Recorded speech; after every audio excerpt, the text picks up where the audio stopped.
എല്ലാ സിനിമ അങ്ങനെ തന്നെയാണ് നമ്മൾ ചെയ്ത സിനിമയുടെ മുകളിലേക്കാണ് ചിന്തിക്കുന്നത്. ഇത് നമ്മൾ അങ്ങനെ അമിതമായിട്ടൊന്നും പ്രതീക്ഷിച്ചിട്ടുള്ള ആളല്ല. തല കറങ്ങി വീണോന്ന് ആലോചിച്ചു കുറച്ചു നാള്, പക്ഷെ അതൊക്കെ തട്ടി നീങ്ങി. തല കറങ്ങി വീടരുത് വാർത്തയായിരുന്നു. തല കറങ്ങി വീണ ആൾക്കാരൊക്കെ ഉണ്ട് ഇവിടെ, ദേശീയ അവാർഡ് കിട്ടാത്തതിന്റെ പേരില്. നമ്മുടെ മഴജാറിയുടെ വഴിയിലേക്ക് കിട്ടുന്നൊക്കെ ഒരു അഭിപ്രായം ഉണ്ടായിരുന്നു ആ പടത്തിലെ ഏറ്റവും മികച്ച പാട്ട്. അതും നടന്നില്ല. അപ്പൊ എന്താണെന്ന് നമുക്ക് അറിയാൻ പറ്റില്ലല്ലോ. മഴച്ചാറും ഇടവഴി പോലെ തന്നെ ഒരുപാട് മ്യൂസിക് ആൽബങ്ങൾ ഒരുപാട് ചെയ്തിട്ടുണ്ട് കേട്ടോ. വളരെ നല്ല നല്ല പാട്ടുകള് മഴച്ചാറും ഇടവഴിയിൽ എനിക്ക് വന്ന് കുറച്ചുകൂടി ശ്രദ്ധിക്കപ്പെട്ടെങ്കിലും അതിനേക്കാൾ മികച്ച ഗാനങ്ങൾ റഷീദ് പാറക്കലിന്റെ ഉണ്ടായിട്ടുണ്ട്. ഇപ്പൊ ഈ കഴിഞ്ഞ ദിവസം ഒരു അയ്യപ്പ ഭക്തിഗാനം പുറത്ത് 1-2 അയ്യപ്പ ഭക്തിഗാനം പുറത്തിറങ്ങിയിട്ടുണ്ട്. എല്ലാ സീസണിലും എഴുതാറുണ്ട് അയ്യപ്പ ഗാനങ്ങള്, കൃഷ്ണഭക്തി ഗാനങ്ങള്, ക്രിസ്ത്യൻ ഭക്തി ഗാനങ്ങള്. നമുക്ക് പേന കൊണ്ട് ആധാരം ഒഴുകി എന്ത് എഴുതാന്ന് പറഞ്ഞിട്ട് നടക്കുന്ന ആളാണ്. അതെ. അല്ല, ഞാൻ എപ്പോഴും ശ്രദ്ധിച്ചിട്ടുള്ള ഒരു സാധനം അറിയോ, എല്ലാത്തിനും ഭയങ്കര ഹ്യൂമറായിട്ട് കാണുന്ന ഒരാളാണ്. അപ്പൊ അങ്ങനത്തെ ഒരു വലിയ ഹ്യൂമർ സെൻസ് ഉള്ള ഒരു സിനിമയെ കുറിച്ച് ചിന്തിച്ചിട്ടുണ്ടോ? മുഴുവൻ കോമഡി സിനിമ അല്ല, കോമഡി ഉണ്ടാക്കി തീർക്കുന്നതല്ല. അല്ല, ഞാൻ അതിനകത്ത് പറയാം, സിദ്ദിഖ് ലാൽ ഒരിക്കലും ഒരു കാര്യം പറഞ്ഞിട്ടുണ്ടായി. അതായത് ആളുകളെ കരയിപ്പിക്കാൻ ഭയങ്കര എളുപ്പമാണ്, ചിരിപ്പിക്കാനാണ് പാടുന്നത്. റഷീദ് പാറക്കലിനോട് സംസാരിച്ചാൽ തന്നെ ആൾക്കാർ ചിരിക്കും.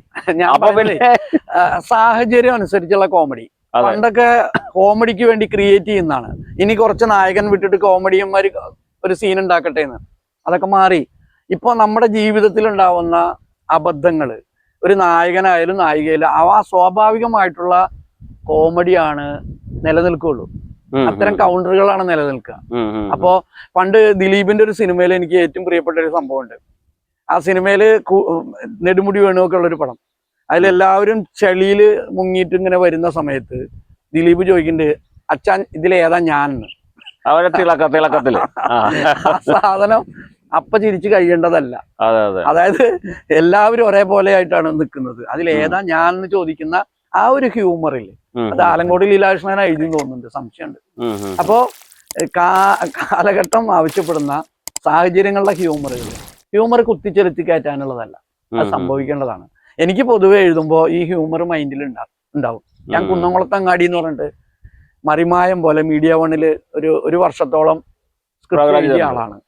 നമ്മുടെ നിയാസുബരൊക്കെ തന്നെയായിരുന്നു അഭിനയിച്ചിരുന്നത്. പറഞ്ഞു വരുന്നത് ആ ഒരു സെൻസ് എങ്ങനെയോ മനസ്സിലുണ്ട്. എന്തെഴുതിയാലും ആ സാധനങ്ങൾ ഉണ്ടാവും. അതേപോലെ തന്നെ വേദനിപ്പിക്കാനും നമുക്ക് പറ്റും. ചിരി എഴുതുന്നവർ ചിരിപ്പിക്കുകയും ചെയ്യും, ഒരാളെ കരയിപ്പിക്കുകയും ചെയ്യും, അതേസമയം ചിന്തിപ്പിക്കുകയും ചെയ്യും. അവിടെയാണ് കഴിവ്. അതാണ് ഏറ്റവും വലിയ കഴിവെന്ന് പറഞ്ഞു കഴിഞ്ഞാൽ. ഇപ്പൊ നമ്മളിപ്പോ ബേസിക്കലി വടക്കാഞ്ചേരി, അങ്കക്കാട് അല്ലെങ്കിൽ ഈ നമ്മുടെ ഒരു സിനിമ ചെയ്യുമ്പോൾ മുഴുവനായിട്ടും ആസ്ട്രേലിയയിൽ ഒരു സിനിമ ചെയ്തു, ഓസ്ട്രേലിയ ലൊക്കേഷനിലൊരു സിനിമ ചെയ്തു, മറ്റേ ദുബായിലൊരു സിനിമ ചെയ്തു.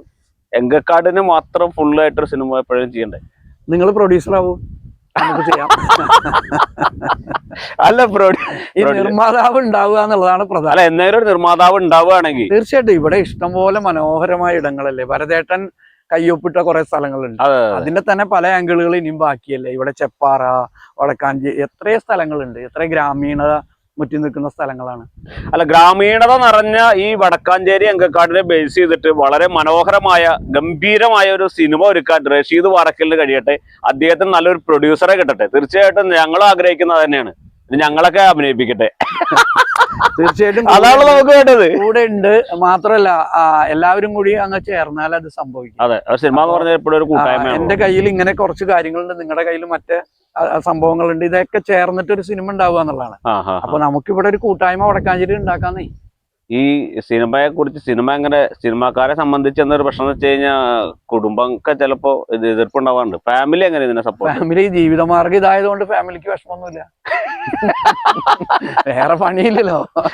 എങ്ങനെയെങ്കിലും ഈ പണി ചെയ്തിട്ടായാലും കുടുംബം അങ്ങനെയാണോ? അവര് പണ്ട് മുതലേ കൂടെ ഉണ്ട്.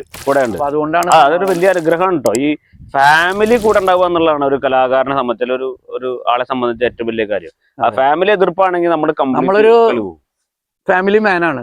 അതെ, നമ്മുടെ കുടുംബത്തെ മറന്നിട്ടൊരു കളിയില്ല. അപ്പൊ അതുകൊണ്ട് ഞാൻ തിരക്കഥ എഴുതുന്നൊക്കെ വീട്ടിലിരുന്നിട്ടാണ്. കാരണം കുടുംബത്തിൽ നിന്ന് കിട്ടുന്ന ഒരു പ്രചോദനമാണ് നമുക്ക് ഒരു പോസിറ്റീവ് എനർജി വരുന്നത്. അപ്പൊ അതിനു വേണ്ടിയിട്ട് നമ്മള് ആ ഫാമിലിയെ കൂടുതൽ മുന്നിലേക്ക് നയിക്കാനുള്ള ശ്രമങ്ങളുടെ ഭാഗമാണല്ലോ സിനിമയും കൂടി. അല്ല, ഇപ്പൊ ഫാമിലി പോകുമ്പോ, ഇപ്പൊ ഇത്തൊക്കെ പോകുമ്പോ അല്ലെങ്കിൽ മക്കള് പോകുമ്പോ അത് റഷീദ് പാറക്കലിന്റെ വൈഫാണ് കേട്ടോ, അല്ലെങ്കിൽ റഷീദ് പാറക്കലിന്റെ മകനാണ് കേട്ടോ പറയുമ്പോ അവർക്കൊരു വലിയ ഇതാണത്. അപ്പൊ അങ്ങനത്തെ എല്ലാ അനുഭവങ്ങളും അവർ പറയുകയോ അതിൽ അവർ വളരെയധികം സന്തോഷിക്കുകയോ ചെയ്ത നിമിഷങ്ങൾ ഉണ്ടായിരുന്നു. സന്തോഷം ഇല്ലാതിരിക്കില്ലല്ലോ. റഷീദ്, നമ്മളിപ്പോ ഈ ഫാമിലിയുടെ കാര്യം പറഞ്ഞില്ല. അപ്പൊ ഫാമിലി എപ്പോഴും നമ്മൾ ആഗ്രഹിക്കുന്നത് എന്ന് പറഞ്ഞു കഴിഞ്ഞാൽ, ഇപ്പൊ റഷീദ് പാറക്കലിന്റെ വൈഫ്, റഷീദ് പാറക്കലിന്റെ മകൻ എന്ന് പറയുമ്പോൾ അവർക്കൊരു അഭിമാനം തോന്നുകയും അവർ വളരെ സന്തോഷത്തോടെ അത് അനുഭവിക്കുകയും ചെയ്ത അനുഭവങ്ങൾ ഉണ്ടായിട്ടുണ്ടാവില്ല. അപ്പോൾ അത് നമുക്ക് നൽകുന്ന ഒരു വലിയ സന്തോഷമാണത്. അപ്പോൾ അത് അങ്ങനത്തെ ഒന്ന് രണ്ട് വളരെയധികം നമ്മളെ മനസ്സിലിങ്ങനെ ഭയങ്കര ആനന്ദ കണ്ണീരോ എന്തായാലും പറയുന്നത്, അതുപോലൊക്കെ വന്ന ഒരു സംഭവത്തെ കുറിച്ച്. ആനന്ദ കണ്ണീരുണ്ടായ ഒരു സംഭവം ഞാൻ പറയാം. എനിക്ക് ആദ്യമായിട്ടൊരു നോവലിന് അവാർഡ് കിട്ടുകയാണ്. കോഴിക്കോട് ടാഗോർ സെന്റിനറി ഹാളിലാണ് ഈ അവാർഡ് വാങ്ങിക്കാൻ പോകുന്നത്. അപ്പൊ ഞാൻ എൻ്റെ വൈഫിനോട്, അന്ന് മൊബൈലില്ല, അന്ന് ചെറിയൊരു ക്യാമറ ഞാനൊരു സുഹൃത്തിനോട് കടം ചോദിച്ചിട്ട് വൈഫിനെ ഒരാഴ്ചയോളം ക്യാമറ റെക്കോർഡ് ചെയ്യാൻ പഠിപ്പിച്ചു. എന്നിട്ട് ഞാൻ അവളും കൂടി പോയി. അപ്പൊ അവള് വളരെ അഭിമാനത്തോടെ എൻ്റെ ഭർത്താവിന് സമ്മാനം കിട്ടുന്നു എന്നുള്ള റെക്കോർഡ് ചെയ്യാനിരിക്കുക. അപ്പൊ എല്ലാവരും ചെല്ലുന്നതിന് മുമ്പ് ഞാൻ അവൾക്ക് വേണ്ടി സീറ്റ് തയ്യാറാക്കി, മുന്നിൽ ഇങ്ങനെ ക്യാമറയുടെ സ്റ്റാൻഡൊക്കെ വെപ്പിച്ചു, റെഡിയാക്കി, ഒക്കെ സെറ്റാക്കി. എന്നിട്ട് ഞാൻ സ്റ്റേജിൽ കയറി സമ്മാനം വാങ്ങിക്കാൻ പോകുമ്പോ എന്റെ മനസ്സിൽ നോട്ടം ചുമന്ന ലൈറ്റ് ക്യാമറയിൽ കത്തുന്നുണ്ടോന്നാ. ഉണ്ട്. സമാധാനമായി. അങ്ങനെ ഞാൻ അവാർഡൊക്കെ വാങ്ങിച്ചു. തിരിച്ചു വന്ന് ചെക്ക് ചെയ്ത് നോക്കുമ്പോ എന്റെ മുഖം മാത്രം. ഞാൻ എങ്ങോട്ട് തിരിഞ്ഞാലും ഞാൻ മാത്രം. മനസ്സിലായി? അത്രയും സ്നേഹമതിയാണ് എന്റെ വൈഫ്. അവിടെ വേദിയില്ല, ആൾക്കാർ സമ്മാനം കൊടുത്തതില്ല, എന്റെ കൈയും കാലും ഒന്നുമില്ല. ഫുള്ള് എന്റെ മുഖം മാത്രം. എന്റെ മുഖം എന്റെ ഫിഗർ. അത് എന്നോടുള്ള ആത്മാർത്ഥം കൊണ്ട് അവള് ചെയ്തതാണത്. അതിപ്പോ വീട്ടിൽ വെച്ചിട്ടും ചിത്രീകരിക്കായിരുന്നു അവൾക്ക്. അത് തീർച്ചയായിട്ടും അതാ എന്താ പറയാ, ഞാൻ പറയുന്നത് റഷീദ് ഖാന്റെ ഒരു സ്വഭാവം എന്ന് പറഞ്ഞാൽ എല്ലാത്തിലും ഒരു ഹ്യൂമർ കാണുന്നുള്ളതാണ്. ഇപ്പൊ ഈ എഴുത്തിന് ഒരു അവാർഡ് കിട്ടിയ കാര്യം പറഞ്ഞല്ലോ. അപ്പൊ ഒരുപാട് എഴുത്തുകൾ ഉണ്ടായിരുന്നു, ഒരുപാട് പുസ്തകങ്ങൾ. എനിക്ക് തോന്നുന്നു ഈ സമീർ വരെ തക്കാളിക്കാരന്റെ അങ്ങനെയുള്ള ഒരു നോവലിന് വന്നാണല്ലോ. എനിക്ക് തോന്നുന്നു കുടജാദ്രിയിലെ, എനിക്ക് തോന്നുന്നു അങ്ങനത്തെ ഒരു വലിയ മൂകാംബിക ബേസ് ചെയ്തിട്ടുള്ള ഒരു നല്ല സിനിമ ചെയ്യാനുള്ള ഒരു എഴുത്തുണ്ടാക്കിയിട്ടുണ്ട്. ഒരുപാട് പുസ്തകങ്ങൾ എഴുതിയിട്ടുണ്ട്. അപ്പോ ആ എഴുത്തുകളെ കുറിച്ച് കൂടി ഒന്ന് പറയാം. ഞാൻ നേരത്തെ പറഞ്ഞ പോലെ എനിക്ക് ദുരിതമായിട്ടുള്ള ഒരു സ്ഥലമാണ് എന്റെ ജീവിതം ഉണ്ടായിരുന്നത്. തക്കാളി കൃഷി ചെയ്ത് വലിച്ചെറിയുന്ന ഒരു തൊഴിൽ ഗൾഫിൽ, അറിയാലോ. എന്റെ വിധി, എന്റെ ഗതികേട് എന്ന് പറഞ്ഞിട്ട് എനിക്കത് മാറിപ്പോരാം. പക്ഷെ ഞാൻ അതിനെ ക്രിയേറ്റീവായിട്ട് ഒരു കണ്ടന്റ് ആയിട്ട് മനസ്സിൽ കണ്ടത് കൊണ്ടാണ് ഞാനത് നാട്ടിൽ വന്ന് നോവലാക്കുകയും ഞാൻ സിനിമയാക്കുകയും ചെയ്തു. അപ്പൊ എനിക്ക് ആ വർഷങ്ങൾ വെറുതെ ആയി പോയില്ല. കാരണം മറ്റാരും പറയാത്ത തീക്ഷ്ണതയോടെ എനിക്കത്, ഞാൻ അനുഭവിച്ച അതേ തോട്ടത്തിൽ മറ്റൊരാളെ വെച്ചിട്ട് എനിക്ക് ചിത്രീകരിച്ച് ആക്ഷൻ പറയാൻ പറ്റി. ഞാൻ അടിമയെ പോലെ നടന്നിരുന്ന ഒരു തോട്ടത്തിൽ. മറ്റൊരു നജീബാണ്. അപ്പൊ അതിനു വേണ്ടി എന്നെ വഴക്ക് പറഞ്ഞിരുന്ന ഒരാളെ കൊണ്ട് തന്നെ അവിടുത്തെ സ്ഥലം ശരിയാക്കാനും, കാരണം ഞാൻ മാറിയെന്ന് അദ്ദേഹത്തിന് മനസ്സിലായി. ഒരു മലയാളിയായിരുന്നു അദ്ദേഹമാണ് അതിന്റെ ഫെസിലിറ്റി ഒക്കെ ഒരുക്കി തന്നത്. അപ്പൊ പറഞ്ഞു വരുന്നത്, നമ്മൾ അതിനെ മാറി നിന്ന് കാണാൻ ശ്രമിച്ചാൽ നമുക്ക് ഒരുപാട് കാര്യങ്ങൾ കിട്ടും. അപ്പൊ അത് ആദ്യത്തെ നോവലായി, അതിന് അംഗീകാരം കിട്ടി, അത് ഒരുപാട് എഡിഷൻ ആയപ്പോ പിന്നെ ജീവിതാനുഭവങ്ങൾ കിട്ടുമ്പോഴൊക്കെ ഞാൻ അതിനെ കഥയോ നോവലോ ഷോർട്ട് ഫിലിമോ ആക്കാൻ പറ്റുമോ എന്ന് നോക്കും. മനസ്സിലായോ? അപ്പൊ അതിലൊക്കെ ഒരേ കഥകൾ മാറി ഇരിക്കുന്നുണ്ടാവും. അങ്ങനെയാണ് ഞാൻ എഴുത്ത് തുടങ്ങിയത്. പുസ്തകം ആൾക്കാർ വായിക്കുന്നുണ്ട് എന്ന് തിരിച്ചറിഞ്ഞു. പിന്നെ പൈസ അങ്ങോട്ട് കൊടുക്കാതെ അച്ചടിക്കാൻ ആൾക്കാരുണ്ട്. അത് വെറുതെ ചുമ്മാ കിട്ടാൻ പറ്റില്ല. പൈസ 1 ലക്ഷത്തിലും താഴെ പൈസ കൊടുക്കാതെ ഒരു പുസ്തകം ഇറക്കാൻ ആരും തയ്യാറാവില്ല.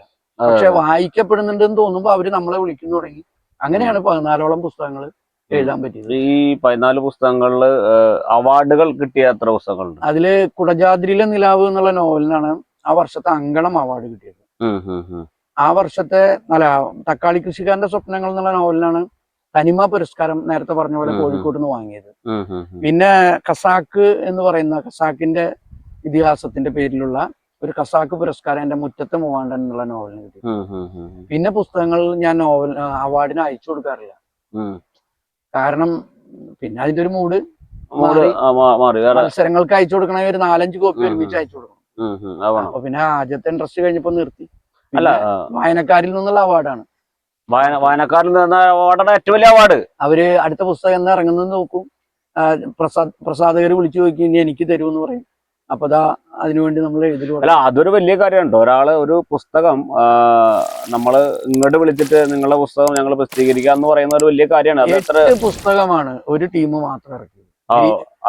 ആടുജീവിതം ഇറക്കിയ ഗ്രീൻ ബുക്സ് ഒരു പക്ഷെ ഏറ്റവും കൂടുതൽ പുസ്തകം ഇറക്കിയത് എന്റെ ആയിരിക്കും. കാരണം ഞാൻ കണ്ടിടത്തോളം എണ്ണി നോക്കിയപ്പോ 8 or 9 പുസ്തകങ്ങൾ അവര് നോവൽ എന്റെ ഇറക്കിയിട്ടുണ്ട്. അപ്പൊ എഴുത്തുകൾ അത്രയും മനോഹരമാണെന്നാണ് എൻ്റെ അർത്ഥം. ഞാനിങ്ങനെ വായിച്ചറിഞ്ഞ അറിവാണ് കേട്ടോ, എനിക്ക് പൂർണ്ണമായ അറിവില്ല. പക്ഷെ ഞാൻ മനസ്സിലാക്കുന്ന ഒരു കാര്യം എന്ന് വെച്ച് കഴിഞ്ഞാൽ, മലയാളത്തിൽ ഏറെ ചർച്ച ചെയ്യപ്പെട്ട ഒരു നോവല്, ഒരു പ്രസാധകര് പൈസ അങ്ങോട്ട് കൊടുത്ത് പ്രസിദ്ധീകരിച്ച ഒരു നോവലാണ്.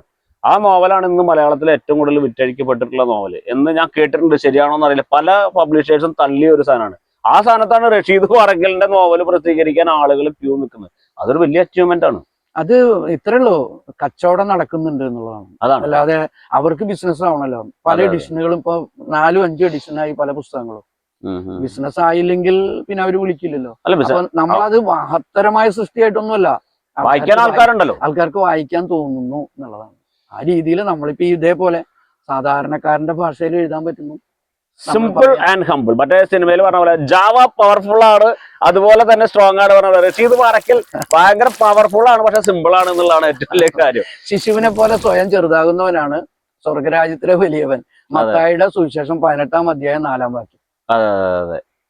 നാളെ ഇനിയിപ്പോ ഒരു വലിയ അവാർഡൊക്കെ കിട്ടിയിട്ട് നമ്മള് വീണ്ടും നമ്മൾ ജി ലൈവില് ചിലപ്പോ ഇതുപോലെ എടുക്കേണ്ടി വരും കേട്ടോ. നമ്മൾ വലിയൊരു കമ്പോള സിനിമ വിജയിക്കുന്നു, റഷീദ് പാറക്കലിന് കുറെ അവാർഡ് കിട്ടുന്നു എന്നൊക്കെ പറഞ്ഞ് നമ്മളിങ്ങനെ എടുക്കണ സമയത്ത് അന്നും ഇതേ സിംപ്ലിസിറ്റി നമ്മളെന്താ പറയാ, എന്നും നമ്മളെന്താ അറിയോ, നമ്മള് ഇതൊക്കെ താൽക്കാലികമാണെന്ന് തിരിച്ചറിവുള്ള ആൾക്കാരാണ്. ഇതൊന്നും ശാശ്വതമല്ല. നമ്മൾ എത്രയും മഹത്തായ ആൾക്കാർ, ആർട്ടിസ്റ്റുകള്, ഒരു കാലത്ത് സൂപ്പർ സ്റ്റാറുകളായവരൊക്കെ ആരും മൈൻഡ് ചെയ്യാതെ നിൽക്കുന്നത് നമ്മൾ കണ്ടിട്ടില്ലേ? ഇത് അത്രേ ഉള്ളൂ. അപ്പൊ നമ്മള് നമ്മുടെ പണി ചെയ്തുകൊണ്ടിരിക്കുക, നമ്മള് നിറഞ്ഞു തുളുമ്പാതിരിക്കുക, നിറഞ്ഞങ്ങനെ നിൽക്കണം, നമ്മൾ തുളുമ്പാതിരിക്കുക, നമ്മൾ സാധാരണക്കാരനായിട്ട് ജീവിക്കുക. അത് പല സ്ഥലത്തും ഞാൻ അഭിനയിക്കാൻ പോകുമ്പോ കുറെ നേരം പോക്കുകൾ ഉണ്ടാവാറുണ്ട്. ഞാൻ ഡയറക്ടർ ആണെന്നോ സിനിമാ മേഖല ഉണ്ടെന്നോ ആരോടും പറയരുതെന്ന് പറയും, എന്നെ പരിചയമുള്ള ആൾക്കാരോട്. എന്നിട്ട് ഞാൻ അവിടെ അനുഭവിക്കുന്ന രസം വേറെയാണ്. കാരണം അവിടെ മേക്കപ്പ് ചെയ്യുന്ന, ഇപ്പൊ അടുത്ത് ഒരു സ്ത്രീയാണ് മേക്കപ്പ് ചെയ്യുന്നത്.